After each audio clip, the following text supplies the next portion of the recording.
Welcome to Hoops Headspace, the podcast where mental health and sports intersect. I'm your host, Jada Rich, I'm your co-host Tay. for sure. So today we got my boy Hunter with us today. We're going to talk about that mix of the psychological stuff, like the facts. Like we ain't coming to y'all with just me and Tay opinions today. We're going to mix in some facts and bring y'all some true, deeper insight on that psychological side. But we're going to give our guy Hunter a chance to introduce himself and just kind of give us your background, man. This your chance to talk your talk. So, my name is Hunter Givens. I'm currently the managing editor and sports writer for the Southern Sentinel newspaper based out of Ripley, Mississippi. I've been doing that off and on for about 5 years now. Prior to that, I worked in several different mental health organizations. I was able to put my degree in psychology that I got from Blue Mountain Christian University to work. So I've been a CSS, that's a community support specialist. I've been a agent with Child Protective Services, and I did several different things with those job titles. So I'm just real thankful to be here. Thank y'all for having me. And I'm looking forward to being a part of a discussion that intersects two things that have impacted my life in a very real way. And we appreciate you coming on. And Jada, did you hear that? He went to Blue Mountain. He said he went He to Blue graduated. Mountain. He graduated. Correct, and the college is amazing. He was put on that track to set him up. You got it. Okay, but anyway, I want to know, man, what got you into the sports writing as far as a Sentinel? So, what really got me into writing in the first place was just developing a love for sports kind of as I grew up. Now, I'll be honest, I wasn't no athlete. Like, we were in the same sort of track when it came to school and everything. I wasn't dunking on nobody. I wasn't catching no touchdowns. I was a nerd pretty much. But I got to where like I was getting, my favorite teams. Like I loved Dallas Cowboys, Memphis Grizzlies, Atlanta Braves. And it got to a point where I was like, I want to consume every bit of content that I can find in regards to these teams, whether that's mock drafts, power rankings, game recaps, all these different things. And it got to a point where I could kind of emulate that somewhat. So I would actually try to do some of those things just as a hobby while I was getting my degree at Blue Mountain. And so as I went through college and I graduated and I got my first job with CPS, I still got that love for sports and I watch all the time and I'm still trying to keep that kind of writing thing sharp. And then did various positions and whatnot at different places. And then COVID happened and I got to let go from where I was at that time. And then the Sentinel needed a sports writer. They put out a post and I was like, well, I don't have any official experience. I didn't go to school for journalism or anything like that, but I was like, I'll give it a shot. And here we are 5 years later. I've learned every day. That's one of my things. Like, it don't matter what you do or where you're at, you can learn every day about something. You don't know everything about anything. So I just kept on getting better and learning things, making mistakes and going through it. And where we're at today is just keeping on trying to shine a light on some of the great young athletes in Tippah County and just keeping on telling their stories. As you've done your job with the Sentinel and through your previous jobs, when it comes to kids and media and psychology, where does it exactly mix? Well, a big part of it, in my opinion, is first of all, you got to realize these are young athletes, but you got to remember that first part. They're young, they're kids. These are individuals that may be experiencing emotions for the first time, whether that may be grief, it may be the first time they're truly challenged at something rather than just coasting before they get to a team based environment. They may have never been part of a team before. So they're learning just like anyone who is starting something for the first time. So seeing that journey, and it's part of like, I guess it would be more so where psychology and sociology and certain things like that would mix because you get to see different environments that these kids are coming up in. Someone who is playing at Ripley may not have the same experiences as someone who's playing at Pine Grove or Blue Mountain or anywhere else. You have that factor, and then you have what kind of coaching are they receiving? Are they getting hard nosed? We're gonna run 30-80s, or are they getting more so like we're just gonna drill the fundamentals and stick to what we know? And like you have all these different factors that culminate in what you see on the court. So at any given time, so many of those factors can change. And then you get to see, like, all right, how do these kids adapt to these new circumstances? And so just the culmination of all that, and then being able to, as a writer, you know, I may not can tell the full story, but I can experience that full story and get to put it in mind whenever I'm putting any articles out. I might be quiet this whole episode. I'm a student right now. I'm learning. Learn at some point, it's all I came even to this, like, hey, if I learned something, that's great. We all students out here, don't matter what your age is. Yeah, like Tay said, I'm a student too. I'm excited about having you here. We like to give our flowers to my mom. My mom was like, I'm loving what y'all doing. But again, it's our opinion. We ain't study what you did. You know what I'm saying? As much as we can tell it as regular people or as athletes that went through it and kind of express that, you can give, like I said, you bridging that true mental health gap. When do you feel like, per your psychological standpoint, kids start to experience pressure when it comes to athletics? Well, like from a competitive standpoint, it doesn't necessarily have to begin at sports. Competitive nature can really start whenever a child has something that they feel like or they're special at. And that competitive nature begins when they realize the perceived gains from being good at that thing. And also when someone else comes along and says, oh, I want to be better than you at that. And when they eventually may be better, you see those losses as well. And it's like you as a child are like, I don't like these negative emotions from losing. So I don't want to be a part of that. So that is the sort of the birth of competitive nature, regardless of what the thing is. It could be sports. It could be as simple as who's fastest on the playground or who does better on the test. It's just something that's you get those just base, like, oh, well, he's faster than me and everybody's paying attention to him. I want that kind of attention. So I'm going to work to get faster. And it can be just that simple. And then as you go through life and you kind of get some more advanced concepts of team sports and all the things that come with that, those baseline sort of feelings, they still take hold from that early development that you had when you were younger. So, when it comes to trying to mentally learn how to be a teammate, which is to like root for somebody else doing good too, and harnessing that competitive edge that you said we learn, like you said, we learn early on, are we like learning how to balance it? Like what we doing, you know what I'm saying? Well, and that is really something where coaching is such a vital aspect of how you develop not only your players, but your team as a whole, because you want competitiveness, competitiveness. We're gonna be enunciating here today. Uh, you want that in any of your players. If someone said, I'm cool with being second best, like you don't care for that kind of thing. You want to be the best in whatever you do. But at the same time, when you're out there at a game and, let's just say you're a lead guard and someone has taken your spot, you want to be supportive of that player too.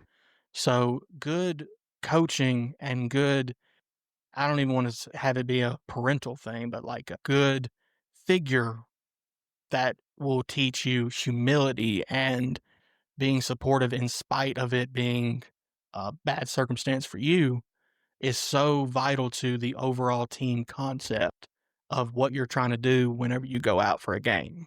So that's something that it's a hard lesson. It ain't easy taking that kind of criticism or that kind of coaching, but It's vital to not only your overall team makeup, but your development as a person past sports as well.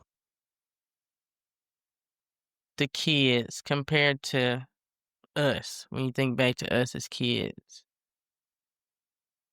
do you think that they have those figures that we had to help them gain that team concept? Overall, I'd say yes. And just with conversations I've had with some of our local coaches, they're all very much in tune with not only the X's and O's, but they're in tune with how their players are going to react to certain things as well as the environments from which they come from. Things are different now than they were when we were growing up. There's a lot more of a emphasis on the awareness of mental health just as a concept now than there was when we were growing up, in my opinion. There's just been such a focus on, like, hey, it's okay not to be okay. Let's talk these things out. Not every kid has that at home, but depending on what they do, they can get it from some. And it's up to your coaches, your teammates, it can be whoever. But if you have someone, and there's a lot of talk about having a good support system, having that is so vital to not only your present, but your future as well. So I feel like a lot of the kids now, they're in good positions. There are some factors, but overall, as far as the awareness of maintaining good mental health, I feel like we're in a pretty good situation for the time being. And we said that we got the facts to back it up today. You know what I'm saying? Period. Period. We get like babies, like psych certificates at least, right? Like at least a certificate or something. Hey, we can get the GEDs out. We can do whatever we need to do. So now this is my last question before we get back on track. And you don't have to answer if you don't want to. It's just a thought in my mind. You said you feel like they got a lot of good coaches in there now that are good figures. How important is it that they've shifted and started to hire some black coaches as far as Blue Mountain hired Miss Regina. Ripley hired Rico finally as head. They got Stafford with the boys. So as far as them kind of getting some more coaches that look like they roster for the most part, you know what I'm saying? How much do you think that's helped with the mental? I think it's important to have someone in place, regardless of whether it's a coach, a teacher, that can understand particular struggles. It's one thing to have empathy for someone, but it's another to have sympathy for someone. And so, whenever you're able to have that kind of a connection with someone, regardless of whether it's in sports or not, you're able to really cross some barriers and get into a point where you're allowing this young athlete to be the best they can be.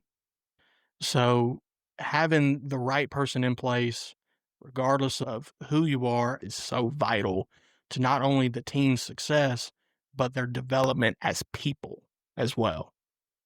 Okay, so another question I got for you. As far as kids being exposed to stuff like AAU now, they being exposed to your better ones are being exposed to like rankings. How much does that play a factor in your mind as far as like to the mental? Well, it's one of those things where you have to learn to be in a competitive environment at some point. You know, you can't just go and just play one on one, or you can't just shoot on a hoop by yourself all the time and then go to high school and expect to be on. You need to be in environments that challenge you. But at the same time, you don't want to constantly compare yourself to someone else when you're not going through what that person's going through as far as their own struggles or their own tribulations. While I understand wanting to pay attention to any kind of thing that's said about you if you're a ranked athlete in high school or if you're like aiming for a postseason award of some kind. Like, I understand the want to stay locked in on what your numbers are. But in that process, you kind of get away from, and you don't even really do it. It's more so subconsciously where it's like, oh, I'm so focused on this that I've completely tuned out to, hey, we got a playoff game coming up. And I'm more worried about, can I get 30 rather than, oh, we're traveling to our first round playoff matchup. And I don't know anything about the other. I ain't watched no film or nothing. I'm just focused on me. And so you get that sort of clash of ideals that can be very counterproductive if you let it be. But you just got to keep on it though. Just focus on what you need to do, and those things will come naturally. Do you feel like kids now focus so much on their rankings and all that becomes their main focus instead of their main end goal as a team more than compared to when we played and everything? Not as much as you would really think if you were to look at like the prominence of things like Ball is Life and like you see all these mixtapes and all that. You would think, oh, that's just how all kids are nowadays. But at least locally, there's very much still a mindset of stay on what you need to do because that is just, I don't know if it's just a thing for our area or what, but you don't have a whole lot of kids. Like, I kind of expected kids to be coming up to me and say, hey, how many points did I have? What was my stat line? I don't get that a whole lot. Yo, I tell you this from the mentality of me coaching and me. So, I played in Tippah County. I'm from Tippah County. We are God's gift to basketball when it comes to Mississippi. Northeast basketball is basketball when it comes to Mississippi. It's that simple. You can go back and check the stats. When it comes to all the playoffs, we're at least going, and that's a lot to say for a whole region. You know what I'm saying? It's like a understood, you know what I'm saying? That people would make plans for Jackson as far as basketball when I played before the season started. Folks calling in for work, getting it. You know what I'm Yeah, you saying? already putting it in for the season even start. Yeah. Yeah. So are we going to be off on Thursday and Friday or just Friday? You get, but when it comes to them, if there's something you could tell them, especially when it comes to the younger ones, how them focusing so much on the rankings and focusing so much on those other things outside of the team concept in basketball affects the mental health of those kids. It's something that as a writer, I try to focus on telling the story of a particular game. Whether that means, focusing on, oh, this one particular kid had a great game or like they broke a record or something. I'm always going to give you your flowers when you deserve your flowers. But just always keep in mind that we have a lot of tools as sports writers to tell our story of what happened. My objective is if someone wasn't here, I want to walk them through what happened. So, like, you have a lot of different things you can use to paint that picture. You got stats, you got post game coaches' comments. You can say, like, oh, well, there was a 9-0 run in the second quarter until such and such hit a three and that cut into the lead by however much, and you can paint a picture of what happened. Something that myself and I feel like a lot of the sports writers around this area do is we don't have to put kids down if they make mistakes in the game. We have the ability and we have the skill to paint a picture of the game that shines a light elsewhere. So let's just take an example. Let's say Mississippi State and Ole Miss are playing basketball. State's down 2, Josh Hubbard takes a 3, misses it, game over, right? I could say in my story, Ole Miss got to stop at the end to maintain their win, and that in the what I'm trying to say in the picture of like, all right, we're talking about kids here. You're helping these kids kind of maintain a like, all right, everyone ain't dogging me here. Because in that moment, they missed that game winning 3. Your coach saw it, your teammates saw it, everyone in that arena saw it. You don't have to pile on like that. But you can also shine a light on, hey, there was a good defensive effort here. So you can maintain an accurate telling of what happened while not putting someone down. Do you feel like that's a lost art in sports writing? Instead of, shining their light, Like, you know how you gave the situation like Ole Miss got this stop. Do you feel like that's a lost art in sports writing? Well, I can only really, as far as high school sports, I really feel like there's a concerted effort to do just that, to, maintain that sort of professionalism. As far as, college sports, professional sports, there aren't those same standards just because you've got kids. They're not, if you're talking about pro sports, it's adults we're talking about here. So you kind of, the kid gloves come off in a sense, but you can still maintain standards if you like, and you're still, but what's most important is the accuracy of what you're saying. So as long as you're painting a picture accurately at that level, So we spoke on in some previous episodes, of course, athletes struggling mentally, and we've also spoke on athlete burnout.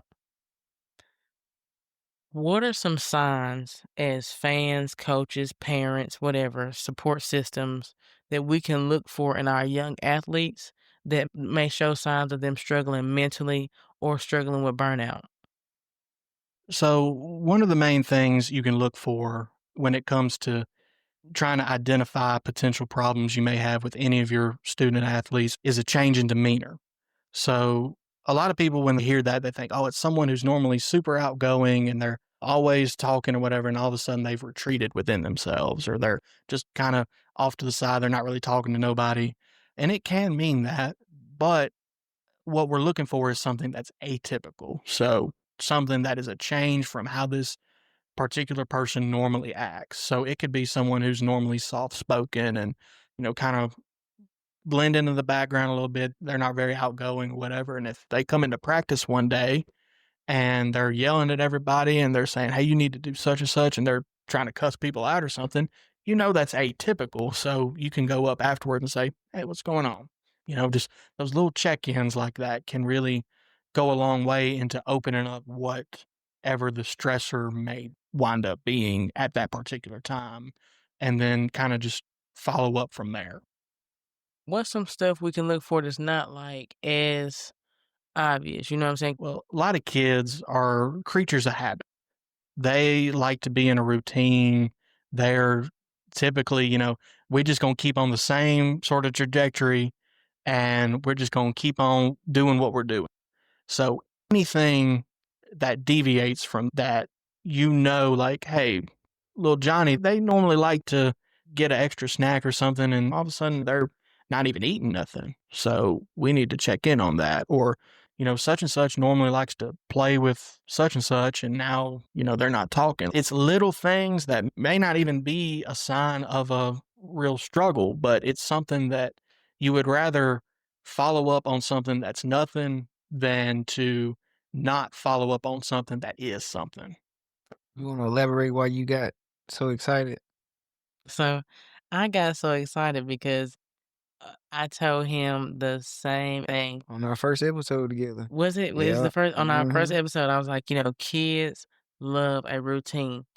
And a lot of people get on me about that, but we raised in a manner as far as Ripley. I ain't even gonna go outside that box. That's where I was raised at. We had them routines. We got our stuff. So, but when it comes to the kids now, let me ask you this. When it comes to that concept, when we had our routines, they were established for us. I kind of feel like now, just a little, kids are kind of establishing their own routines for themselves. Do you feel like that's a good thing or a bad thing? Or, I'm gonna let him answer it, then I want to answer it as a okay, parent. yeah, I'm coming at parents. For example, if little Johnny is 5 and little Johnny routine is he like to come in the house after school, get right on the tablet like kids do, bury their face in a bunch of videos that ain't educational, even deeper into stuff you don't even know what it is, or be on the video games till 12, 1 o'clock in the morning. That's little Johnny routine. And little Johnny made that routine, and little Johnny mama and them let little Johnny make that routine. Do you feel like it's better for us as those guardians to establish these routines and stop uh, catering to these kids to a point where it's not beneficial for their future?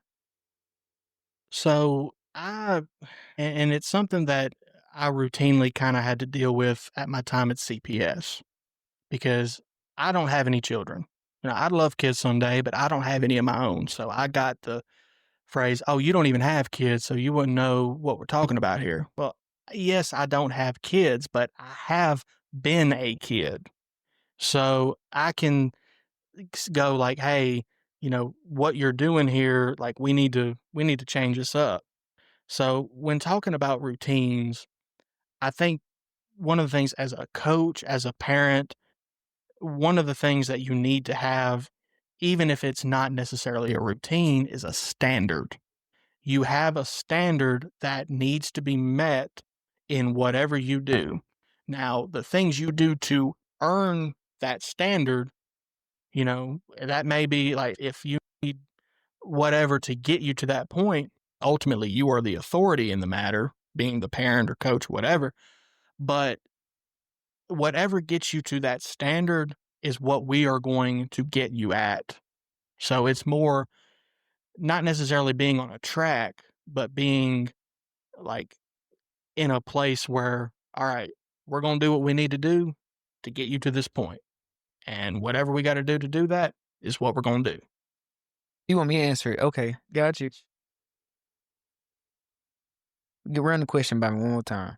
So, as far as it goes with these kids now, I feel like a lot of parents allow them to make their own routines, and I feel like the routines the kids choose to make, especially as far as electronics and stuff, is a bad routine. Do you feel like it's better for the parents, the coaches, etc., to make the schedule slash routine compared to parents and stuff allowing the kids to be the dictators of the routine? It's double-edged sword, especially for me.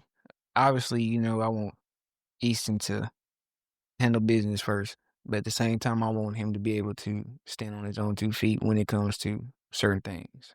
But I guess you can say I kinda have him on a routine now, cause he knows when he come home, okay, Imma go in my room. If I got toys on the ground, I'm gonna pick him up, but he knows I gotta put my shoes up, all this, and then I can get, my phone and stuff. Okay, another question then.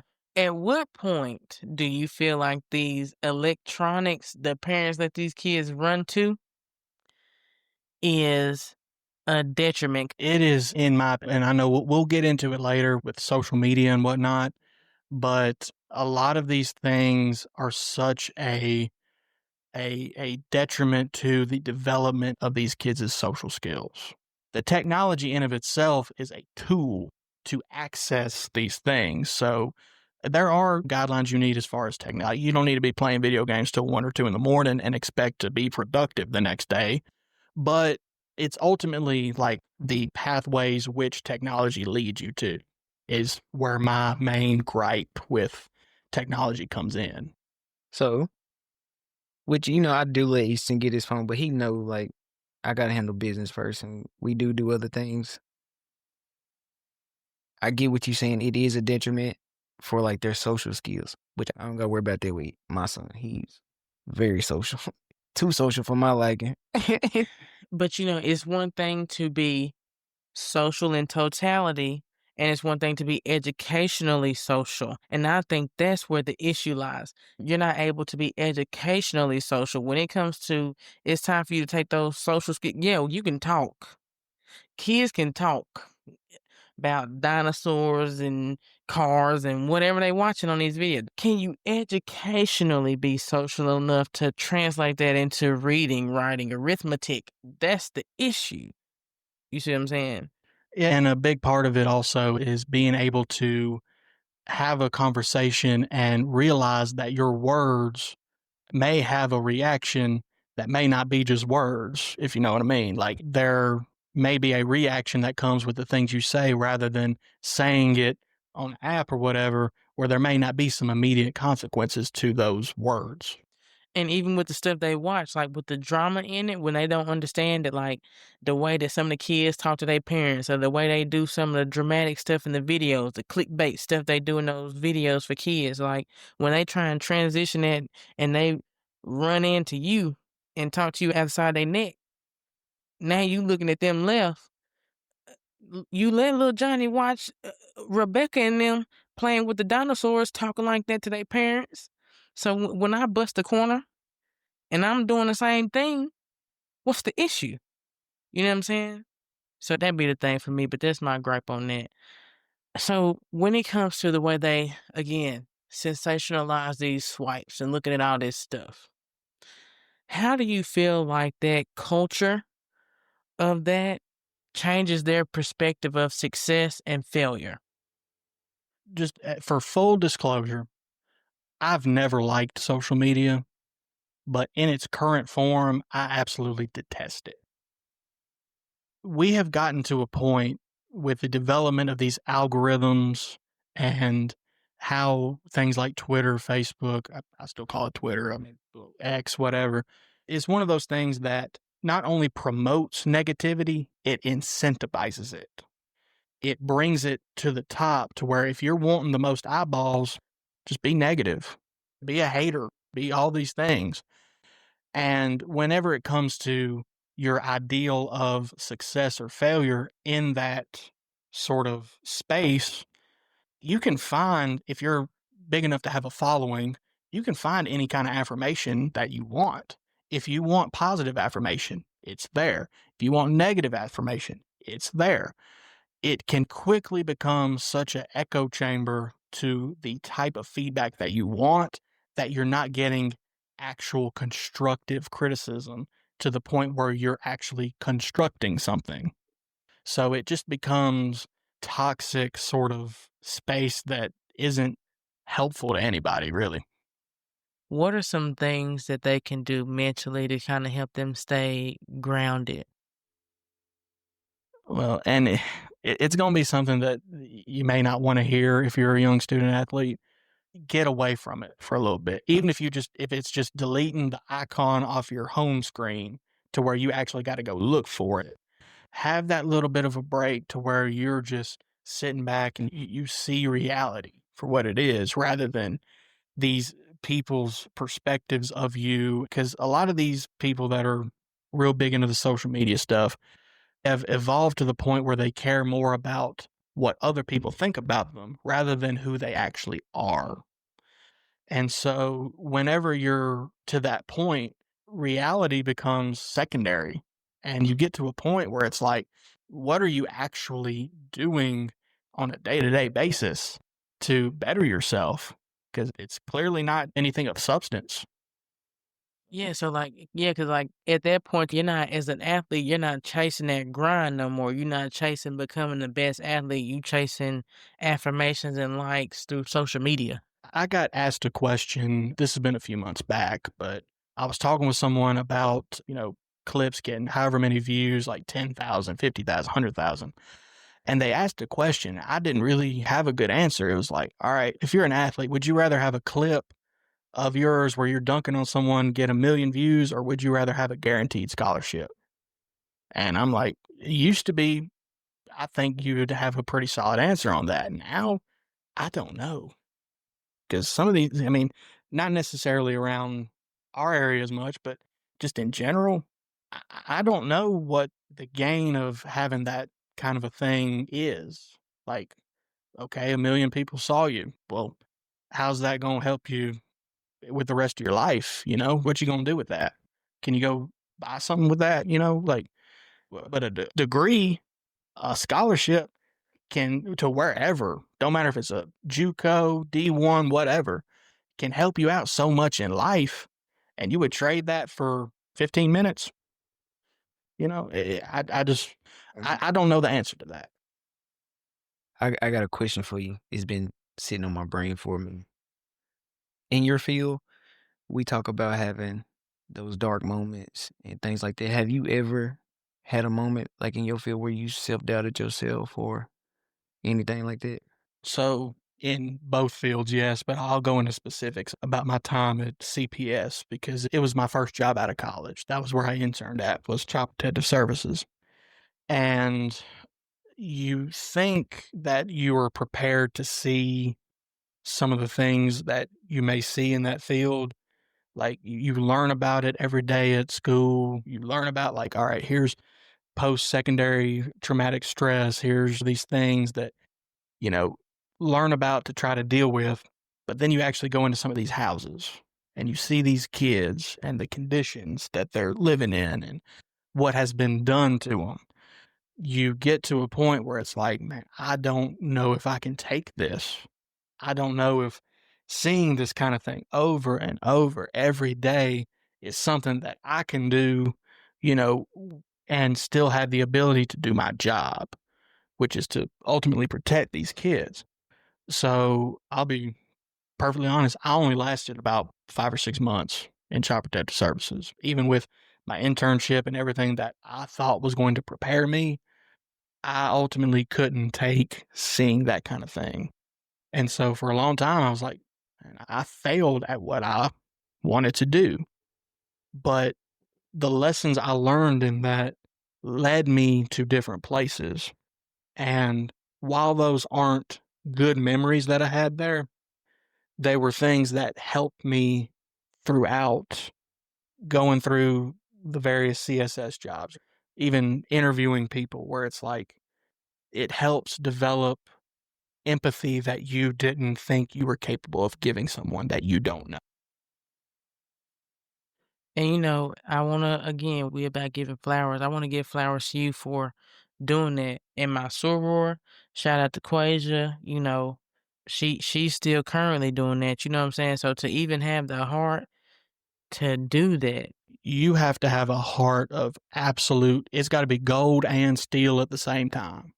You got to have the gold to be able to do something like that and the steel to not just break down when seeing some of these conditions. Because it is, people don't understand, and a lot of parents don't. Like, they're like, I would never imagine doing something like that to my baby. Well, it happens. These kids get abused, forgotten about, neglect. There was more neglect than you wouldn't even think of. Because when you think of CPS, it's someone physically doing something to the child. It's way more just the parent just saying, whatever, you're on your own.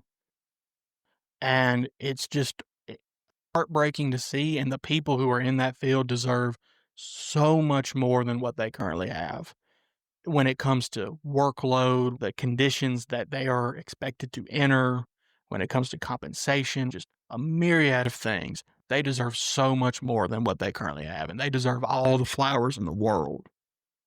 Absolutely. For sure. So when you think about them kids, cause let's be real, when you hear the sports stories, them the stories, them the kids that make it out. You know what I'm saying? So that means that most of the time, the kids that us coaches have. So when it comes to coaches and kids in early competition, how can we better support them mentally when it comes to them trying to balance life and athletics? And before you start, not just coaches, but like as fans who actually care about the kids, what are some of the things we can do to help better the home situation and stuff? Well, for one thing, just understanding that you may think you know the circumstances behind someone's situation, but the only way for you to truly know something is to be there. So have some, whether you're a coach, fan, whatever, have some unconditional empathy. Empathy is one of the things that is the bedrock of who I am as a person. Everything I have done, whether it's going into mental health, because I wanted to be a therapist, and that's something that it's just talking to people and having that understanding. And empathy can go a long way in maybe not solving this person's problems, but at least letting them be seen and letting them be heard. So that's something anybody can do. from a coach's standpoint, it goes back to having standards for all of your kids because you don't know what someone's home circumstance may be. They may have the strictest parents in the world, or they may have a situation where they're not given any guidelines. So if you have a uniform set of standards for all your players, not only are you held to a certain expectation, but you can look at the people beside you and go, they're held to that too. So no matter what I'm going through, at least I have a shared experience with someone beside me. And that can help not only give a little peace in a way, but it can help grow that brotherhood or that sisterhood of a team. And that will ultimately help propel you to wherever your goals may be. So, if you could say one thing that we can all do right now to help these athletes mental, what's one thing we can all start doing? Just one thing. I mean, just be nicer, and that can go with anybody in that whole gym. One of my pet peeves is parents yelling at referees. And they yell at the kids too, depending on which gym you at. Absolutely. Yell at kids, coaches, referees, a lot of yelling where it's like, look, at the end of the day, it ain't that serious. This is a game we're playing here. You don't have to be cussing out no one for something that is a voluntary activity. This game we're playing here, this is something that is going to be our spot for potential greatness. Like someone can be great in this place that they may not be anywhere else on earth. This can be a place where stories are told. This can be a place where things are learned. And anybody can go into that gym and make it about themselves. And that's unfortunate because these kids deserve, with the work they've put in, they deserve that kind of a moment to shine. And so just having that mentality when you're going in and like, hey, you're there for the kids. So just have that in anything you do, whether it's your interactions with whoever is working that night, the coaches, referees, the people at the concession stand, whoever. Just go into it with a good mentality. I like that. Boy, I'm telling you, you speaking, and I want to also just give you flowers because since we was kids, one thing about this dude, bruh, he's always been one of the nicest people I've ever met. And the fact that we never ran the same circle. Like he said, I was playing sports and stuff, we did band together for a year. But as far as like knowing my classmates, he's always stuck with me because he's always been just this nice, understanding person that we had several random conversations, several random run-ins where it's like, you know what I'm saying? He's always just been this cool ass dude, bruh. Cool, understanding dude. You know what I'm I'm gonna saying? put that in my byline. Cool ass, understanding dude. Put that I in there. just met you, but I can tell, man, like you said, you do have a heart of gold, Yeah, Man, and don't lose that. yeah. and I appreciate that, but it's one of those things that when it comes to standards, my parents had a standard for me in that regard. Like you ain't above nobody, you ain't below nobody. Treat everybody the way that you want to be treated, but also the way that you deserve to be treated. And just going back to when we were in school and everything, one thing appreciated, like you said, we was in different circles. I mean, it's one of those things, you're in a relatively big school like Ripley. When you're doing your own thing, it's easy to get away from certain folks. But one thing I always appreciated was that you were willing to speak your mind when it came to things like standing up for other people. And that was something that I had to learn how to appreciate. Because at first, when we were little, I wouldn't say nothing to nobody. Then I'm sitting here getting us all in trouble because I'm doing this, then the third. Sound about right? And just, just I wouldn't I was like, oh, if I get in trouble, like that's the end of the world right there.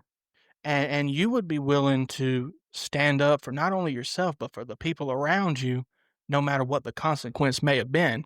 And I didn't appreciate that at the time. As I grew up and as I saw like how that can impact the people around you, I grew such an appreciation for that that was like, something that I aspired to be. Where it's like, man, if I can do that for someone else, I can go home and look at myself in the mirror and say, I was able to be that for someone.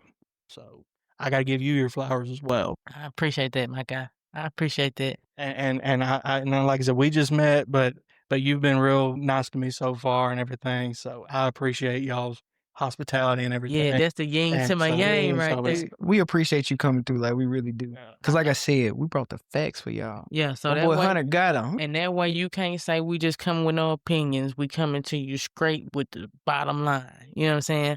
But to wrap us up, I got one more question for you. What's one thing you would love to see when it comes to athletic culture for young kids?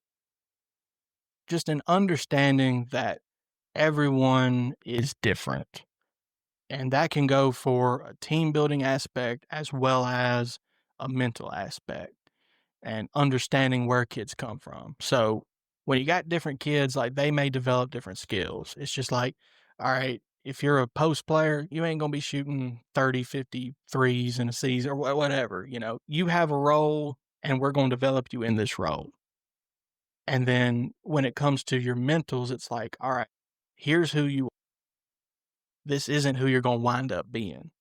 You can develop into something great, whether that's helping the people around you or making something that can benefit people or just being someone that helps others. And it's just one of those things that if you can go into whatever competition, practice with the mentality of let's build something great together and you have that shared mentality, it can help you not only develop into a great player, a great coach, but a great person.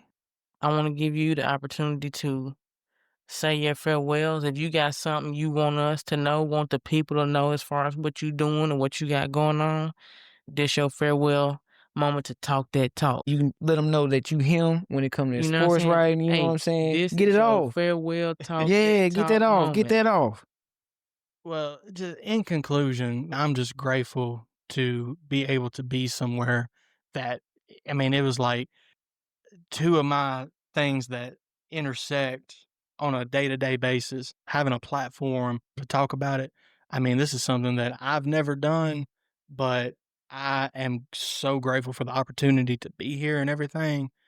And just in closing, just for anyone out there listening, just go see the good in the world because I know it is so easy to turn on your local cable news or whatever news you may listen to and get all the negativity you can stomach.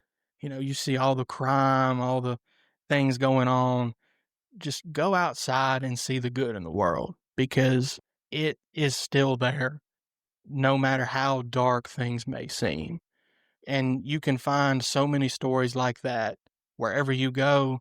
If you go to a gym or you go to the football field, you can see not only every time they have a game, but you can see the future, the potential future of what your local community may look like. Because there's so many of these young athletes that go to seminars and career development classes. You come away thinking, man, we are going to be okay if this person sticks around.